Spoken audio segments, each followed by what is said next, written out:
오늘 우리가 함께 살펴볼 자료의 핵심 질문부터 한번 던져보죠. 당신은 하나님을 기억하십니까? 어. 어찌 보면 아주 단순하고, 평범한 질문 같은데요? 네, 그쵸. 그런데 이 자료에 따르면 이 질문 하나가 때로는 엄청나게 무례한 도발이 되기도 하고요. 또 때로는 한 사람의 존재 전체를 뒤흔드는 아주 날카로운 송곳이 되기도 한다고 합니다. 네, 오늘 저희가 깊이 파고들 자료가 바로 낮은 마음 교회라는 유튜브 채널의 한 설교인데요. 여기서 기억한다는 이 행위가 그냥 머릿속으로 뭔가를 떠올리는 그런 단순한 회상을 넘어서는 거죠. 아, 그 이상이다. 네. 우리 삶의 모든 선택과 방향을 결정짓는 아주 핵심적인 동력으로 다뤄지고 있습니다. 와. 그래서 이 단순한 질문 속에 숨겨진 복잡한 층위를 하나씩 벗겨보는 작업이 될 것 같습니다. 좋습니다. 기억이라는 아주 익숙한 단어를 오늘 완전히 새롭게 보게 될 것 같은데요. 그럼 이 자료를 통해 하나님을 기억한다는 게 대체 무엇을 의미하는지, 그리고 왜 이 오래된 질문이 오늘날 우리에게도 여전히 유효한지 한번 제대로 파고들어 보겠습니다. 그럼 이 질문이 왜 무례하게 들릴 수 있는지 거기서부터 시작해보죠.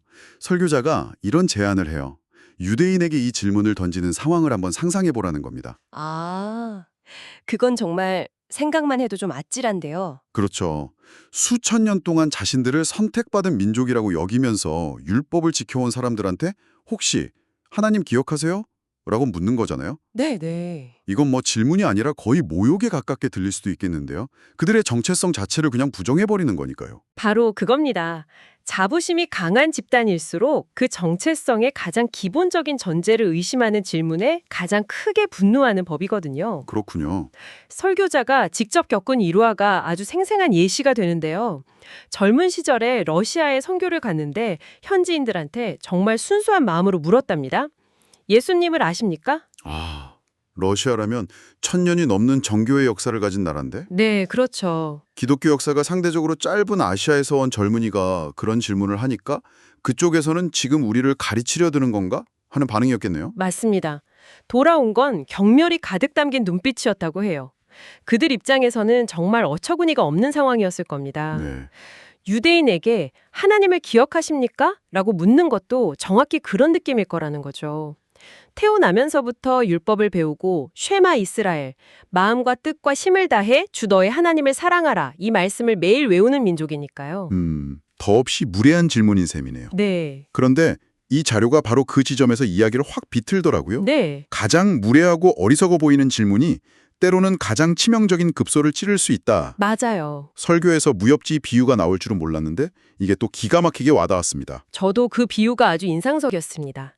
일평생 수련한 절대 고수가 길 가던 어린아이의 단검에 어이없이 쓰러지는 장면이요. 네. 그 허술한 공격이 우연히 딱 하나의 약점을 찔렀기 때문이죠. 이 하나님을 기억하십니까? 라는 질문이 바로 그 어린아이의 단검 같다는 겁니다. 스스로는 완벽하게 무장했다고 믿었지만 단 한 번도 점검하지 않았던 가장 근본적인 약점. 그걸 찌르는 질문이라는 거군요. 맞습니다. 그래서 이 질문은 단순한 확인이 아니라 본질을 꿰뚫는 진단에 가깝습니다. 그리고 설교는 이 논의를 이사야서 46장으로 가져가면서 한 단계 더 깊이 들어가는데요. 네. 놀랍게도 이 질문을 하시는 분이 바로 하나님 자신이라는 거죠. 아, 근데 뉘앙스가 완전히 달라요. 혹시 나를 기억하고 있니? 이렇게 조심스럽게 물으시는 게 아닙니다. 맞아요. 그 구절을 보면 거의 분노에 가까운 아주 강한 어조로 말씀하시죠. 네, 굉장히 강하게 너희 패역한 자들아, 이 일을 기억하고 장부가 되라. 이 일을 마음에 두라. 무려 3번에 걸쳐서 기억하라고 명령하고 계세요. 이건 그냥 권유가 아니라 거의 호통에 가깝잖아요. 그렇죠. 왜 이렇게까지 강하게 말씀하셔야 했을까요? 그 질문이 바로 핵심을 찌릅니다. 역설적이게도요. 그들이 실제로는 하나님을 전혀 기억하지 못하고 있었기 때문입니다. 아, 실제로는? 네. 하나님이 이렇게까지 강하게 명령하신 이유는 그들의 실제 삶이 그 명령과 정반대의 방향으로 달려가고 있었기 때문이죠.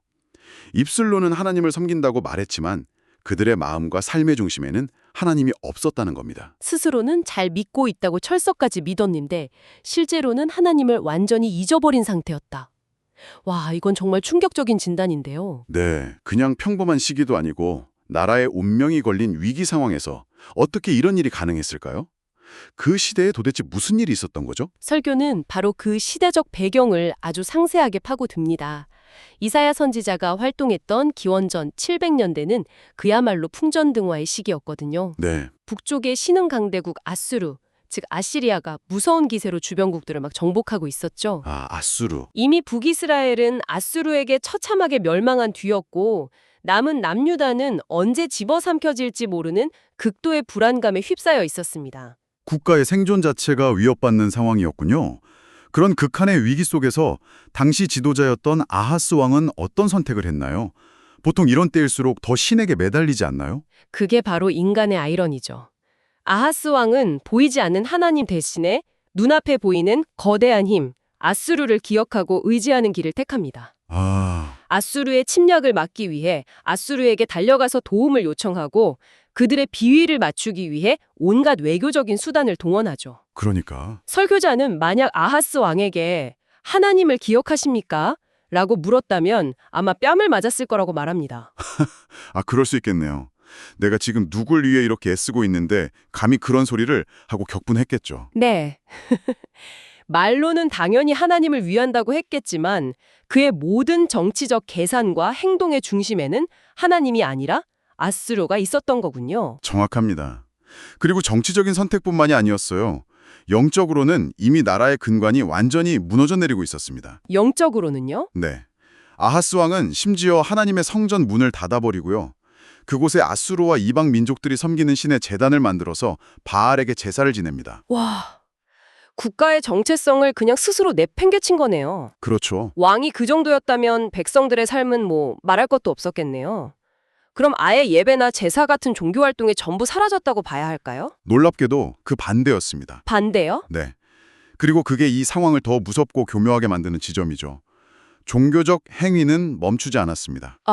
어쩌면 그 어느 때보다 더 화려하고 성대했을 수도 있습니다. 유월절도 지켰을 것이고 성전에 와서 제물도 바쳤을 거예요. 그런데요. 하지만 하나님은 이사야를 통해 말씀하시죠. 너희가 드리는 예배의 냄새가 역겨워서 더 이상 맡을 수가 없다. 와, 행위는 있는데 그 안에 본질이 완전히 사라져버린 상태. 껍데기만 남은 신앙이었군요. 네, 사회적으로는 정의가 사라지고 부자들은 가난한 자들의 얼마 안 되는 재산마저 빼앗았습니다. 왕부터 제사장, 선지자까지 모든 지도층이 세속적인 욕망에 빠져서 방탕하게 살았죠. 설교는 여기서 종교개혁과 칼뱅의 유명한 말을 인용합니다. 인간의 마음은 끊임없이 우상을 만들어내는 공장이다. 그 우상에 대한 구체적인 예시도 나오죠. 당시 사람들이 열광했던 벨과 느보라는 신요. 맞습니다. 바벨론의 최고 신들이었는데 느부갓네살이나 벨사살 같은 왕들의 이름에 들어갈 정도로 당대 최강대국의 상징과 같은 우상이었습니다. 사람들은 이 강력한 신들이 자신들을 지켜주고 부유하게 해줄 거라고 굳게 믿었죠. 네. 하지만 하나님은 예언하십니다. 너희가 의지하는 그 우상들은 너희를 지켜주기는커녕 결국 너희에게 무거운 짐이 되어서 함께 끌려가게 될 것이라고요. 처음에는 나에게 복을 주고 문제를 해결해 줄 것 같았던 것들이 결국에는 나를 올가매는 올무이자 내 삶을 짓누르는 짐이 되어버린다. 이 분석이 정말 날카롭게 느껴졌습니다. 그렇죠. 하나님을 기억한다고 말은 했지만 실제로는 내 삶의 문제를 해결해 줄 것 같은 수많은 다른 우상들을 기억하고 의지하며 살았던 것. 그게 바로 그들이 하나님을 잊어버린 진짜 모습이었군요. 네, 그렇습니다. 이것이 바로 이 설교가 말하는 잊어버림의 본질입니다. 그렇다면 다시 처음 질문으로 돌아와서요. 이 설교가 말하는 진정한 의미의 기억이란 대체 무엇일까요? 단순히 머릿속 정보로 아는 것과는 완전히 다른 차원의 이야기인 것 같습니다. 정확합니다. 설교는 진정한 기억이란 머리로 아는 지식이나 입술의 고백이 아니라고 분명하게 선을 긋습니다. 네. 진정한 기억은 두 가지 핵심적인 차원을 포함하는데요.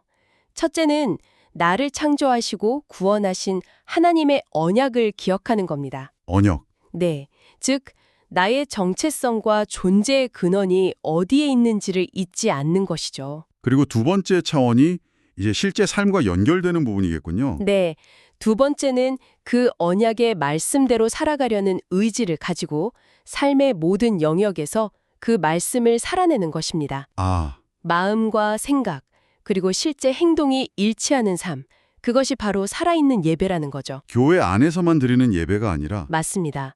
일터에서, 가정에서, 관계 속에서 하나님의 말씀을 따라 선택하고 행동하는 것, 그 모든 것이 하나님을 기억하는 행위라는 겁니다. 그래서 설교는 그 질문을 아주 구체적으로 우리 삶에 던지죠. 네, 그렇죠. 당신은 아침에 일어나서 공부할 때 하나님을 기억하십니까? 집에서 설거지를 하고 청소를 할 때, 직장에서 동료와 갈등하며 힘든 프로젝트를 진행할 때, 혹은 어떤 중요한 선택과 판단을 내려야 할 때 당신은 정말로 하나님의 말씀을 기억하고 그 뜻을 따르려 하십니까? 이 질문 앞에서는 정말 누구도 자유로울 수 없겠네요. 우리 역시 입으로는 기억한다고 수없이 말하지만 삶의 구체적인 현상에서는 너무나 쉽게 잊어버리고 그냥 내 생각, 내 경험, 세상의 방식을 따라 결정할 때가 많으니까요. 맞아요. 설교는 여기서 한 걸음 더 나아가서 이사야 시대의 우상들을 오늘날 우리가 섬기는 현대의 우상들과 아주 날카롭게 연결시킵니다. 이 부분이 정말 아프게 다가왔습니다. 첫 번째로 지적한 것이 교회가 정치 이념으로 나뉘어서 싸우는 현상이었죠. 네, 하나님의 뜻보다 좌냐 우냐 하는 그 정치적 신념이 교회의 중심이 되어버린 현실을 지적합니다. 설교자가 소개한 한 목사님의 일화가 인상 깊었는데요. 교인들이 강단에서 정치적 입장을 밝히라고 요구하자 강단에서는 오직 예수 그리스도만을 외쳐야 합니다라고 답했다는 이야기. 교회가 세상의 이념을 따르는 곳이 되어서는 안 된다는 강력한 경고죠. 젊은 세대에 대한 지적도 있었고요. 외적인 것, 눈에 보이는 것에만 몰두하는 세태 말입니다. 물론 외모를 가꾸고 꾸미는 것 자체가 죄는 아니라고 분명히 선을 긋습니다. 네. 문제는 우선순위가 완전히 뒤바뀐 현실이죠. 영적인 가치, 하나님의 말씀에는 전혀 관심이 없고 오직 인스타그램에 올릴 사진, 남에게 어떻게 보일지에만 모든 시간과 에너지, 재물을 쏟아붓는 세태를 비판하는 겁니다. 네. 또 연약한 이웃의 고통에 무관심해진 것도 같은 맥락에서 지적하고요. 그리고 가장 교묘하고 무서운 우상으로 자기 자신을 꼽더군요. 이 부분이 정말 중요하게 느껴졌습니다. 나 자신이 우상이 된다는 게 정확히 어떤 의미일까요? 신앙생활의 목적이요. 하나님의 영광이나 그분의 뜻을 이루는 게 아니라 전적으로 나의 만족과 나의 위로를 얻기 위한 수단이 되어버린 상태를 말합니다. 수단이요? 네, 예배를 드리고 말씀을 듣고 기도를 하는 이유가 하나님의 나라를 위해서가 아니라 그저 내 마음의 평안과 안위를 얻기 위해서인 거죠. 내 문제를 해결하고 내 감정을 위로받는 것. 그게 신앙의 전부가 되어버린 상태. 맞습니다. 하나님의 뜻이 무엇인지는 알지만 그게 내 마음에 들지 않고 내 감정에 맞지 않으면 그냥 반대 방향으로 가버리는 요나처럼 말이죠. 정확합니다. 설교는 바로 그 요나와 같은 신앙을 경고합니다. 결국 신앙마저도 나라는 우상을 섬기는 도구가 되어버린 가장 교묘한 형태의 우상 숭배인 셈이죠. 듣다 보니까 점점 더 절망적으로 들리는데요. 정치, 사회, 종교, 심지어 개인의 마음까지 완전히 타락했다는 거잖아요. 인간은 끊임없이 우상을 만들어내는 공장이고 기억하라고 명령해도 결국 잊어버리고 마는 존재라면 이쯤 되면 기억하라는 명령 자체가 무의미하게 느껴지는데요.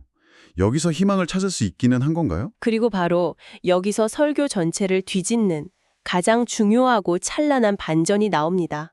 우리가 아무리 기억하려고 애써도 실패할 수밖에 없는 존재라는 그 절망적인 진단 뒤에 진짜 희망은 우리의 기억에 달려있지 않다는 거죠. 우리에게 달려있지 않다? 그럼 대체 어디에 희망이 있는 거죠? 바로 하나님의 기억입니다. 하나님의 기억이요? 네, 하나님께서 기억하라고 명령하신 그 음성 안에는요. 사실 나는 너희가 얼마나 쉽게 넘어지고 잊어버리는 연약한 존재인지 다 알고 있다는 하나님의 깊은 긍휼과 이해가 담겨 있다는 겁니다. 우리가 실패할 것을 이미 알고 계셨다는 거군요. 그렇습니다. 그래서 우리의 궁극적인 소망은 우리가 하나님을 기억하는 능력에 있는 것이 아닙니다. 네. 우리의 진짜 희망은 우리가 하나님을 잊어버리는 바로 그 순간에도 하나님은 우리를 단 한순간도 잊지 않고 기억하신다는 사실에 있습니다. 와. 여기에 모든 무게중심이 이동하는 겁니다. 우리가 아니라 하나님께서 기억하신다. 네, 하나님께서 태초에 당신의 백성과 맺으신 그 언약을 친히 기억하시고 그 언약을 끝까지 신실하게 이루어 가신다는 약속. 네. 우리가 날마다 우상을 만들고 넘어지고 주님의 뜻과 반대로 달려가는 청개구리 같은 존재일지라도 하나님은 그런 우리를 절대 포기하지 않으시고 끝까지 붙드셔서 당신의 자녀로 완성시키시겠다는 약속. 그것이 바로 우리가 의지할 유일한 소망이자 하나님의 은혜와 사랑이라고 설교는 힘주어 강조하며 끝을 맺습니다. 하나님을 기억하십니까? 라는 날카로운 질문으로 시작해서 고대 이스라엘의 역사와 사회를 진단하고 결국 인간의 철저한 연약함과 그럼에도 불구하고 우리를 붙드시는 하나님의 신실하심이라는 깊은 통찰에 다다랐네요. 오늘 살펴본 자료의 핵심 메시지를 한 문장으로 요약하자면 이것 같습니다. 진정한 기억은 우리의 삶 전체를 드리는 능동적인 헌신이지만 우리의 궁극적인 희망은 우리가 그 기억에 실패하는 순간조차 우리를 향해 있는 하나님의 기억, 그분의 변치 않는 약속과 사랑에 있다는 것. 그렇군요. 이 설교는 기본적으로 하나님을 잊고 있다면 회개하고 다시 기억의 자리로 돌아오라는 메시지를 담고 있습니다. 여기서 한 걸음 더 나아가 이런 생각을 해보게 되네요. 네. 만약 당신이 하나님을 기억하려고 필사적으로 애쓰는 것에서 시선을 돌려서 그분이 당신을 기억하고 계신다는 사실, 즉 그분의 신실한 사랑과 언약 안에 내가 온전히 붙들려 있다는 사실을 진정으로 믿고 받아들인다면 당신의 일상에서 가장 먼저 바뀌게 될 행동이나 결정은 무엇일까요?